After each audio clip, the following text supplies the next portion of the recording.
Hey everybody, it's Monty Gay. Should I make this a funny vlog or a serious vlog? The show today was really serious. Thanks for all of you who listened. A lot of you listened. A lot of you listened today. It was an experiment doing a pre-recorded show earlier on Saturday. It's kind of nice because many of you said that you can't stay up late on Saturday night, or you're busy getting drunk or what have you. And this way you could listen to the show whenever you felt like on Saturday, which I thought was kind of neat. We did it out of necessity. Apparently Kyle couldn't do the show tonight, although I see him all over Twitter now, like just gabbing his head off, sucking up to all the famous people. Oh my God, you give him a couple of guest spots on a blog talk show and suddenly he thinks he's Kurt Schlichter. I like Schlichter again. He wrote a great piece on big government today, all about how we just need to drive a big truck full of explosives into the heart of the GOP establishment and set it off. I thought it was dynamite. I like him. Although I have to say, I don't think I'm sexually attracted to him anymore. I was. Can I be candid? I thought Schlichter was major sexy. That California accent, that like Beach Boy, that Beach Boy turned military California accent. It was just very appealing. But I was looking at pictures of him on Twitter today. He's okay.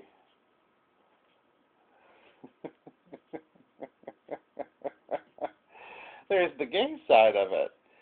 Identity politics. Oh, should we talk about Newt Gingrich first? He's, as I record this, he's at 25%, a solid second place. He's definitely in second place. I think he's 5 points ahead of Ron Paul.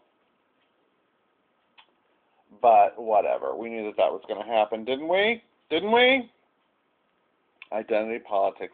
This, of course, is Adam West as Batman, whose secret identity was Bruce Wayne. And this has been kind of building up in me, this feeling that can't be denied.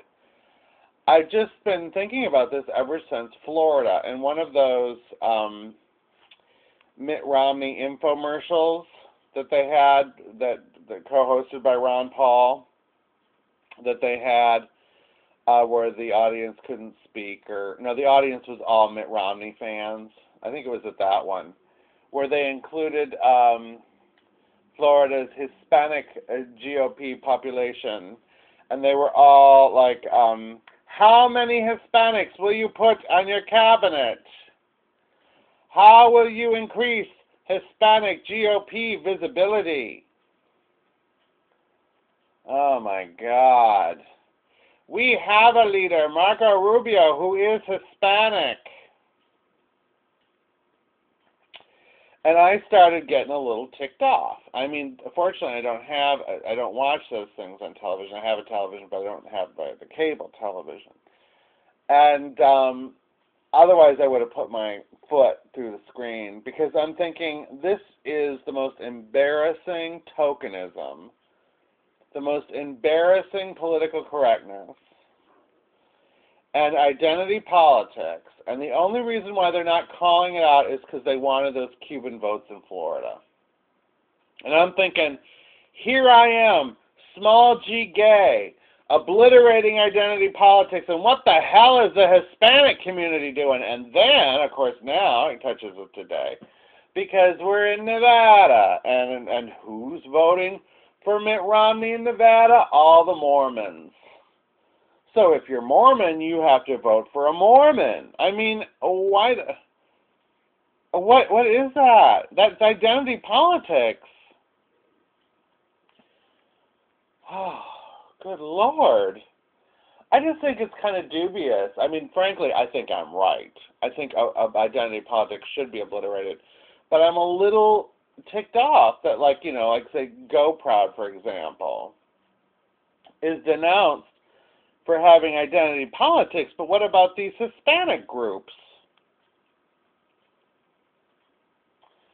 Or what's the difference between someone supporting Barney Frank just because he's gay, like a gay person just blindly supporting him, and a Mormon who's blindly voting for Mitt Romney, who sucks. What is the difference? So anyway, I had to get that off my chest. What else is happening? What else is happening? Oh, Sarah Palin was talking about abortion on her Facebook page and linked to some site. She's calling out the Planned Parenthood and everything. Here's the deal with this. And I know a lot of people were freaked out about that whole thing and upset. But here's the deal. It's a damn election year.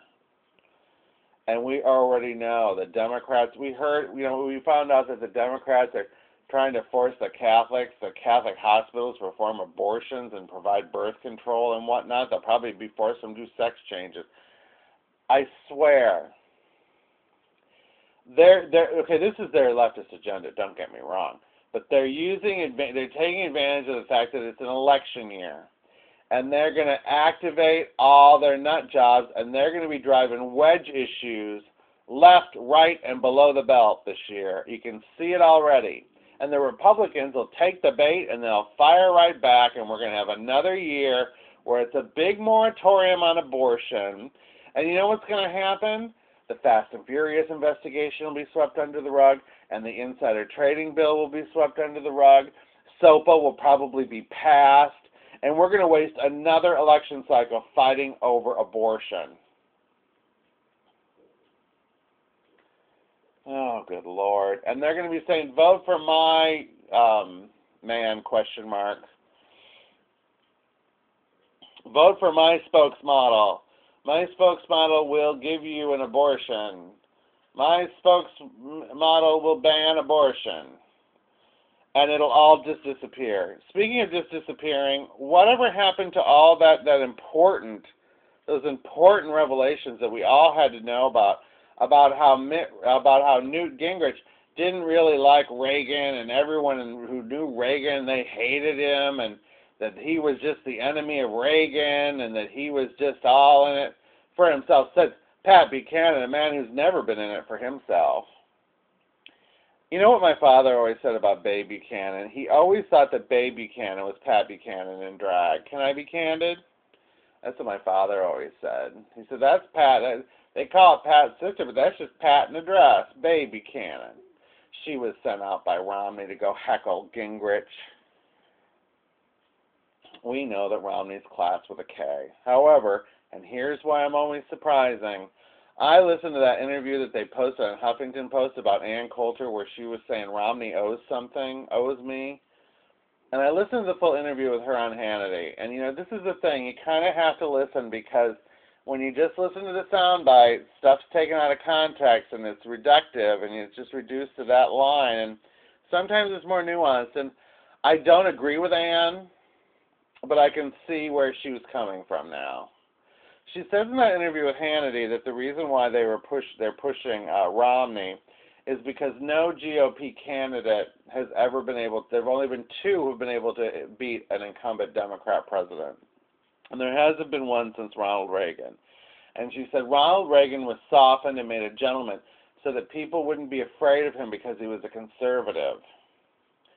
And that's what they wanted. That's why they wanted Romney, because he was soft and good-looking and a family man, and they felt that positive image could combat Obama, who, she said, even though everybody hates his policies, they love him and his family.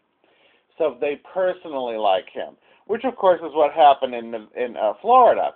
They all just voted for Romney, all those older women, because they admired his marriage. That's the way it's reduced. It's reduced that way and often.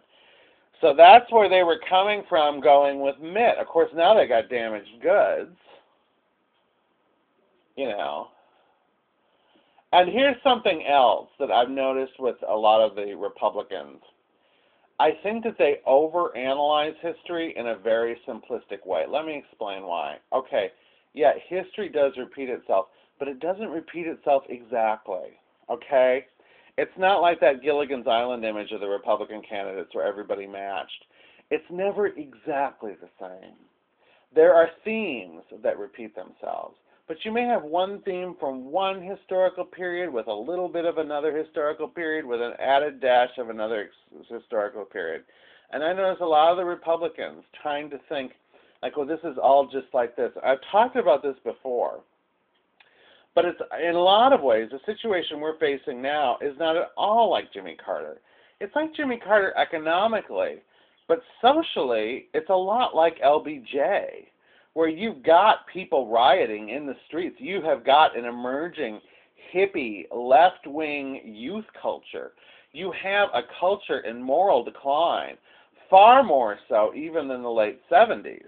I mean, the late 60s was an LSD freakout, and that's almost where we're at now.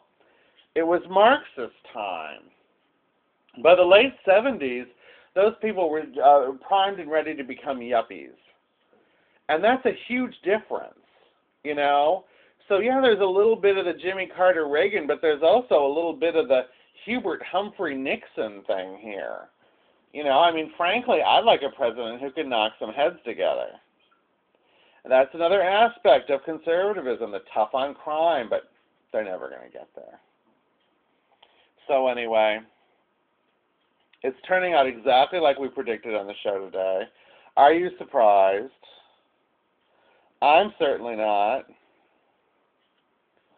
I have to catch up with Kyle, who's just tweeting, like I say, like he's just, I don't know, he's talking, sucking up to gay patriot.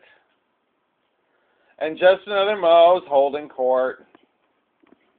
Suddenly everything is like snap and a twirl. Oh, good Lord, these people, they just become total monsters when you give them even a small amount of attention. I don't have any time left, America. This vlog is nearly over. I will vlog again. There'll be more shows next week. More than you'll ever be able to listen to. I can't stop. You can't stop. Whatever.